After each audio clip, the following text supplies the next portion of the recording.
Can I be honest with you guys for a minute? I don't absolutely love doing the monthly lure videos, but it is something that a lot of anglers look for. You know, I actually have stopped doing monthly lure videos on several different occasions and then have restarted them because people look for these. But I just want to be clear about something.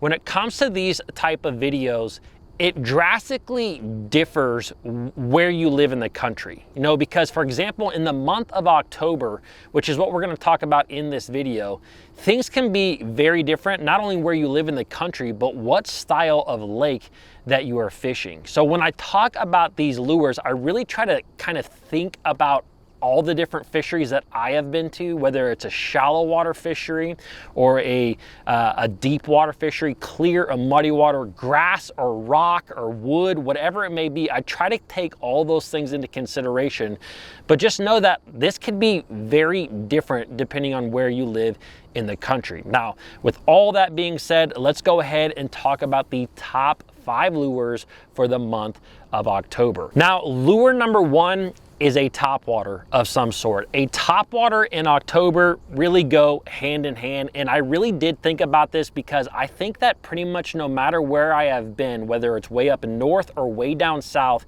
in the month of October, I usually have some sort of topwater tied up with me. Now, a few of my favorites are a whopper plopper, a spook, and a buzzbait, but again, it kind of just depends on where you live in the country. For example, if you live on a lake that has a lot of vegetation, you know, I remember fishing Guntersville a number of years ago in October, and it was all about a horny toad and a frog. Like, that is pretty much all the baits that I threw. Now, you could throw other lures, you know, you could work outside grass lines with spooks and other baits, but really horny toads and frogs were a big deal. So depending on where you live in the country, this topwater may be a little bit different for you. Now, me, I love a whopper plopper. I pick up a whopper plopper a lot. I literally just did a video all about whopper plopper fishing the other day, so I will link that video at the very end of this one if you guys want to hear that. But a whopper plopper becomes one of my favorite baits in the month of October because it is one of the best topwaters at covering a lot of water. You can cover a ton of water because you are constantly reeling it. It's kind of like a buzzbait, but it just seems like a whopper plopper can catch you a lot of fish, and it can catch you some really big fish in the month of October. Now, one of the biggest things when it comes to fishing a whopper plopper style bait, add in a little bit of stop and goes on your retrieve. You know, it's not just a steady retrieve all the time that's gonna get bit. Sometimes stopping and going will really help you to get a few more bites out there. So depending on where you live in the country, I am gonna have some sort of topwater tied up with me and at all times in the month of October. Now, let's go ahead and get to lure number 2, which actually is a jig. A jig to me could honestly be in every single one of these monthly lure videos. Like, I absolutely love a jig. I have caught thousands of bass on a jig, and the best thing about a jig is that you can really fish it in a number of different situations. Like, you can fish it in muddy water, in clear water, in hot water, in cold water, in around vegetation, in rock, in wood. A jig is just a very good bait, and it can basically mimic all of our main prey that a bass eat. I mean, you can use a white swim jig and it's gonna look like a shad. You can use a green pumpkin jig and it's gonna look like a bluegill. You can use a black or a brown jig and it'll look like a crawfish. So a jig to me honestly could be in every single one of these videos, and it's no different in the month of October. Now, when it comes to jig fishing, I will say that I feel like in a little bit cooler water is really a prime time to fish a jig. Not that I won't catch them in the summertime, but when you have a little bit of cooler water, which you will start to experience a little bit more of in the month of October, it really starts to shine. And another thing about a jig and why it can be so good in October, depending again on where you live in the country, when that water temperature starts to fall in the fall, you will actually have a fall crawfish spawn. So crawfish not only spawn in the spring like a bass does, it will also spawn in the fall. And the bass will really take advantage of a crawfish spawn, just like they take advantage of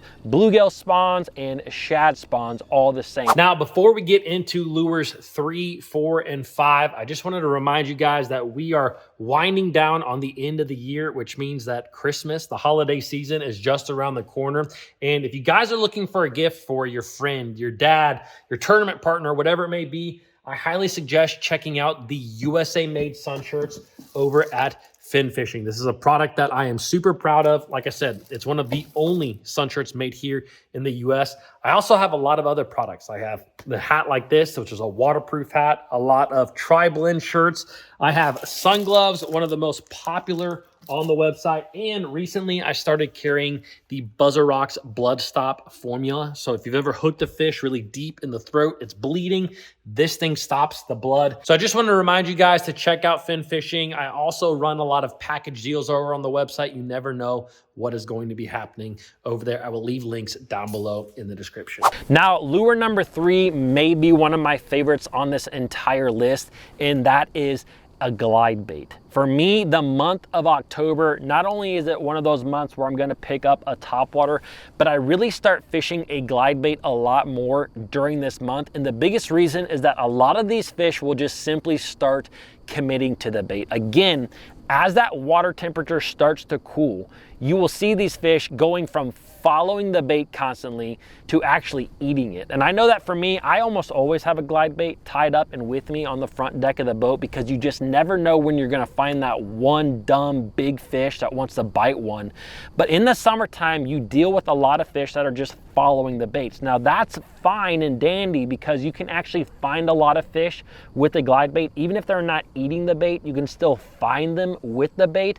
But in October, when that water temperature starts to cool, when it gets in the 60s, when it gets in the 50s, they really start committing to these baits a lot better. Now me, I don't fish a lot of giant glide baits. I'm not a 9-inch, a 10-inch glide bait guy. I am a 6-inch, a 7-inch glide bait guy, because I like to go out there and get a lot of bites. I'm not really trying to go out there and catch maybe one fish a day, although there is like a total separate group of guys who, like, that's all they're devoted to. They will go out and fish for 4 days in a row with a huge glide bait for that one bite. And I understand that, but at the same time, I like to go out there and get a lot of bites. Now, one of my favorite glide baits I've used a lot, and it's one of those companies that will do like a random drop, which are kind of annoying, but I get it. Like, these things become very popular. But this little CTM glide bait, it is a 7-inch bait. And as you guys can see, like, this thing has been through a lot. I've caught a lot of fish on this. It's become one of my favorite